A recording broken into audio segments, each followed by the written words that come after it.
ನಾನು ರವೀಂದ್ರ ಕೌರ್ ನಿಮ್ಮನ್ನು ಕೇಳೋಕ್ಕೆ ಇಷ್ಟಪಡ್ತೀನಿ. ಇಲ್ಲಿ ಒಡಗಲಪುರ ನಾಗೇಂದ್ರ ಅವರು ಒಂದು ಇಂಪಾರ್ಟೆಂಟ್ ಪಾಯಿಂಟನ್ನು ಹೇಳ್ತಾ ಇದ್ರು.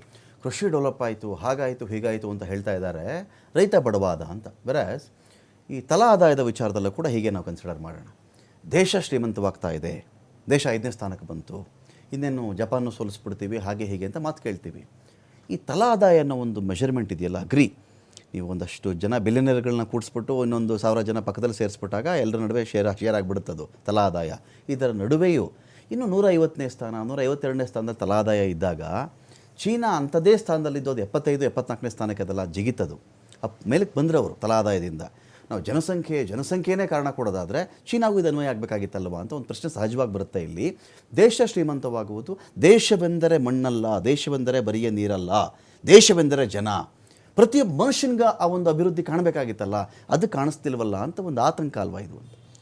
ನೋಡಿ, ಭಾರತದಲ್ಲಿ ಮೊದಲಿಂದನೂ ಈ ಸಂಪನ್ಮೂಲ ಕ್ರೋಢೀಕರಣ ಏನಿದೆಯಲ್ಲ, ಓಕೆ, ಶ್ರೀಮಂತರಾಗ್ತಾ ಇದ್ದಾರೆ, ಬಡವರು ಆಗ್ತಾ ಇದ್ದಾರೆ ಅಂತೇಳಿ ಮುಂಚೆ ಹಳೆ ಸ್ಟೇಟ್ಮೆಂಟ್ ಇತ್ತು ನಾವು ಚಿಕ್ಕವರಾದಾಗ.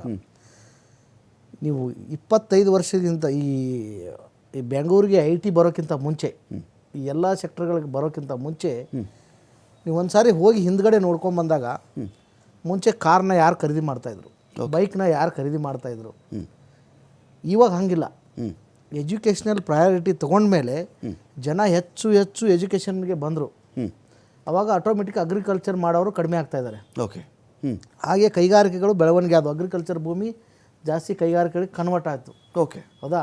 ಇದನ್ನೆಲ್ಲ ನೋಡಿದಾಗ ಇವತ್ತು ಜನರ ಜೀವನ ಮಟ್ಟವನ್ನು ನಾವು ಜಸ್ಟ್ 20 ವರ್ಷ ಹೇಗಿದ್ವಿ ನಾವು ಹಿಂದ್ಗಡೆ, ಈಗ ಹೆಂಗಿದ್ವಿ ಅನ್ನೋದು, ಇಲ್ಲಿ ಶ್ರೀಮಂತಿಕೆ ಅನ್ನೋದು ಅದು ಇದ್ದೇ ಇದೆ. ಶ್ರೀಮಂತ ಆಗ್ತಾಯಿದ್ರೆ, ಬಡವರು ಆಗ್ತಾಯಿದ್ದಾರೆ. ಆ ಪರ್ಸೆಂಟೇಜ್ ಇದೆಯಲ್ಲ, ನನಗನ್ನಿಸ್ತಾ ಇದೆ ಜಾಸ್ತಿ ಆಗ್ತಾ ಇಲ್ಲ ಅಂತ ಅನಿಸ್ತದೆ. ಇವತ್ತು ಯಾರು ಬೇಕಾದವರು ನಮ್ಮಲ್ಲಿ ಹಳ್ಳಿಯಲ್ಲಿ ಓದಿರತಕ್ಕಂಥ ಹುಡುಗ ಒಬ್ಬ ಇಂಜಿನಿಯರ್ ಆದರೆ ಅವ್ನ ಮನೆ ಕಟ್ಟಿಸ್ತಾನೆ, ಊರಲ್ಲಿ ಒಂದು ಕಾರ್ ತೊಗೋತಾನೆ. ಮುಂಚೆ ಯಾರು ತೊಗೋತಾಯಿದ್ರು ಕಾರ್ನ? ಊರಿಗೆ ಒಂದು ಕಾರ್ ಇದೆಯೋ ಒಂದು ಬೈಕ್ ಇದೆ ಅಂದರೆ ಅದಷ್ಟೇ ರಿಸ್ಟ್ರಿಕ್ಷನ್ ಜನ ಇತ್ತು. ಯಾರೋ ಜಮೀನ್ದಾರರು ಒಂದು 100 ಎಕರೆ ಜಮೀನಿದ್ರೆ ಮಾತ್ರ ತೊಗೋತಾನಂತಿಲ್ಲ. ಇವಾಗ ಹಂಗೆಲ್ಲ. It's a global is become village. Okay, ನಾನು ಇಲ್ಲೇ ಅಮೇರಿಕಾದಲ್ಲೂ ಕೆಲಸ ಮಾಡ್ಬೋದು, ಅಮೇರಿಕಾ ಕೆಲಸ ಇಲ್ಲೇ ಕುತ್ಕೊಂಡು ಮಾಡ್ಬೋದು, ನಾನು ಇಲ್ಲೇ ದುಡ್ಡು ಅರ್ನ್ ಮಾಡ್ಬೋದು ಅಂತ ಎಲ್ಲ ಬಂದಿರುವಾಗ ಆ ಅಂತರ ಇದೆಯಲ್ಲ, ಮುಂಚೆ ಥರ ಶ್ರೀಮಂತರು ಇಷ್ಟೇ ಜನ ಅಂತ ಇದ್ವಿ. ನೀವು ಹೇಳ್ದಂಗೆ ಕೆಲವೊಂದು ಸೆಕ್ಟರ್ಗಳನ್ನ ಮಾತ್ರ ಕೆಲವೊಬ್ಬರು ಆಳ್ತಾ ಇದ್ದಾರೆ ಅಂತಿದೆ. ಈಗ ಹಂಗಲ್ಲ, ಬುದ್ಧಿಶಕ್ತಿ. ಓಕೆ, ಈಗ ಒಂದು ಜೋ ಅನ್ನೋ ಕಂಪ್ನಿ ನಾವು ಇವಾಗಾದರೂ ಹಳ್ಳಿಯಿಂದ ನಡೆಸ್ತಾರೆ ಅವರು. ಜೋ ಅನ್ನೋದು ತಮಿಳ್ನಾಡಲ್ಲಿ ಯಾಕೆ ಹಳ್ಳಿಯಿಂದನೇ ನಡೆಸ್ತಾ ಇದ್ದಾರೆ ಅಂದರೆ ನಾವು ಅಲ್ಲಿ ಹೋಗ್ತಾ ಇಲ್ಲ. ಇವತ್ತಿನ ಬಜೆಟಲ್ಲಿ ಒಂದು ಕೊಟ್ಟಿದ್ದಾರೆ, migration is option not necessity ಅನ್ನೋದು. ರೂರಲ್ ಎಕನಾಮಿನ ಇಂಪ್ರೂವ್ ಮಾಡೋಕ್ಕೆ ಟ್ರೈ ಮಾಡ್ತಾ ಇದ್ದಾರೆ. ಬಟ್ ನಾವು ಅಲ್ಲಿಂದ ಇಲ್ಲಿ ಬಂದಿದ್ದೀವಲ್ಲ, ಸೆಕೆಂಡ್ ಟೈರ್ ಸಿಟಿಗೆ ಹೋಗ್ತಾ ಇಲ್ಲ. ನಾವು ಇಲ್ಲಿಂದ ಸೆಕೆಂಡ್ ಟೈರ್ ಸಿಟಿ ಕಡೆಗೆ ಮುಖ ಮಾಡಿದರೆ ಡೆಫಿನೆಟ್ಲಿ ಈಗ ಬೆಳೆದಿರೋ ಜೀವನ ಮಟ್ಟ ಒಂದೇ ಸರಿ ನಾವು ಯಾರು ಕಣ್ಣು ಮುಚ್ಕೊಂಡು ಹೋದ್ರೂ ನಾವು 20 ವರ್ಷ ಹಿಂದೆ ನೋಡಿದರೆ ಗೊತ್ತಾಗ್ಬಿಡುತ್ತೆ ನಾವು ಇದನ್ನು ಸಾಧನೆ ಮಾಡೋಕ್ಕೆ ಇಂಥವರೇ ಇರಬೇಕಂತಿತ್ತು. ಈಗ ಹಂಗಲ್ಲ. ಓಕೆ, ಯಾರು ಬೇಕಾದ್ರೂ ಸಾಧನೆ ಮಾಡ್ಬೋದು, ಯಾರು ಬೇಕಾದ್ರೂ ಅಸೆಟ್ ತೊಗೋಬೋದು, ಯಾರು ಬೇಕಾದ್ರೂ ಮಾಡ್ಬೋದು. ಅದನ್ನು ನೀವು ಮಾಡಿದರೆ ನಾವು ಡೆವಲಪಿಂಗ್ ಕಂಟ್ರಿ ಆಗ್ತಾಯಿದ್ದೀವಿ. ಡೆವಲಪ್ಡ್ ಕಂಟ್ರಿ ಆಗಬೇಕಂದ್ರೆ the tax bracket people has to more increase. 2-3% ಜನ ಟ್ಯಾಕ್ಸ್ ಕಟ್ತಾ ಇದ್ದಾರೆ. ನಾವು GST ಕಟ್ಟೋದೆಲ್ಲ ಜನ ಅಂತೀವಿ. ಮುಂಚೆನೂ GSTಗಿಂತ ಮುಂಚೆನೂ ಟ್ಯಾಕ್ಸ್ ಇತ್ತು. ಅವಾಗ 4-5 ಥರ ಟ್ಯಾಕ್ಸ್ ಇತ್ತು. ಎಕ್ಸೈಸ್ ಡ್ಯೂಟಿ ಇತ್ತು, ವ್ಯಾಟ್ ಇತ್ತು. ಎಕ್ಸೈಸ್ ಡ್ಯೂಟಿ ಆನ್ ರೆಕಾರ್ಡ್ ಬರ್ತಿದ್ದಿಲ್ಲ, ವ್ಯಾಟ್ ಇತ್ತು. ಅವಾಗೂ ಟ್ಯಾಕ್ಸ್ ಕಟ್ತಾ ಇದ್ವಿ. GST ಅನ್ನೋದು ಪರೋಕ್ಷ ತೆರಿಗೆ ಅಂದರೆ ಕನ್ಸಂಪ್ಷನ್. ಇವತ್ತೊಂದು ನಾ ಟೀ ಕುಡಿದ್ರೆ ನಾನು ಕಟ್ಟಬೇಕು, ಶ್ರೀಮಂತರಿದ್ರೂ ಕಟ್ಟಬೇಕು, ಬಡವರಿದ್ರೂ ಆ ಟೀ ಟ್ಯಾಕ್ಸ್ ಅಷ್ಟೇ ಕಟ್ಟಬೇಕು. ಮುಂಚೆನೂ ಕಟ್ತಿದ್ದೀವಿ, ಈಗೂ ಕಟ್ತಾ ಇದ್ದೀವಿ. There is no difference. Direct tax, income tax ಬರೋದು ಯಾರು ಆದಾಯದ ಮಿತಿಯನ್ನು ಮೀರಿ ಗಳಿಸ್ತಾರೋ ಅವ್ರಿಗೆ ಮಾತ್ರ ಇದೆ. ಆ ಜನದ ಬ್ರಕೆಟ್ ಇದೆಯಲ್ಲ, ಅದು ಜಾಸ್ತಿ ಆಗಬೇಕು. ಜಾಸ್ತಿ ಆದಾಗ ಮಾತ್ರ ಎಲ್ಲರೂ ಟ್ಯಾಕ್ಸ್ ಕಟ್ಟಬೇಕು ಅನ್ನೋ ಮನಸ್ಥಿತಿನೂ ಬರಬೇಕು. ಟ್ಯಾಕ್ಸ್ ಏವಿಯೇಷನ್ಗಿಂತ ನಾನು ಟ್ಯಾಕ್ಸ್ ಕಟ್ಟಬೇಕು, ನೇಷನಲ್ಲಿ ಪಾಲ್ಗೊಳ್ಬೇಕು.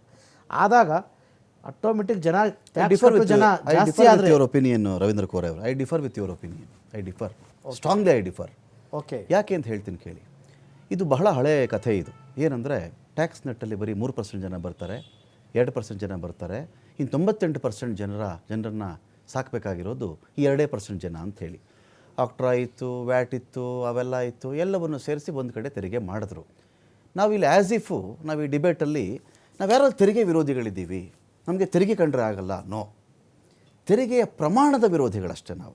ತೆರಿಗೆ ಇಲ್ಲಿ ಎಷ್ಟು ನೀವು ಹಾಕಬೇಕು ಅಂತ ಒಂದು ಮಿತಿ ಇರುತ್ತೋ ಅದನ್ನು ಮೀರಿದಾಗಲೇ ಇಷ್ಟೆಲ್ಲ ಸಮಸ್ಯೆ ಬರೋದು. ಈಗ ನೀವೇ ಹೇಳ್ತಾ ಇದ್ರಿ 5% ಎಕ್ಸ್ಟೆಂಡ್ ಆಗಿದೆಯಾ ಇವಾಗ ಇನ್ಕಮ್ ಟ್ಯಾಕ್ಸ್ದು ಪ್ರತ್ಯಕ್ಷ ತೆರಿಗೆ. ಒಂದು 5% ಜನ ಕಟ್ತಿರಬಹುದಾ? ಈಗ 6% ಜನ ಕಟ್ತಿರಬಹುದಾ?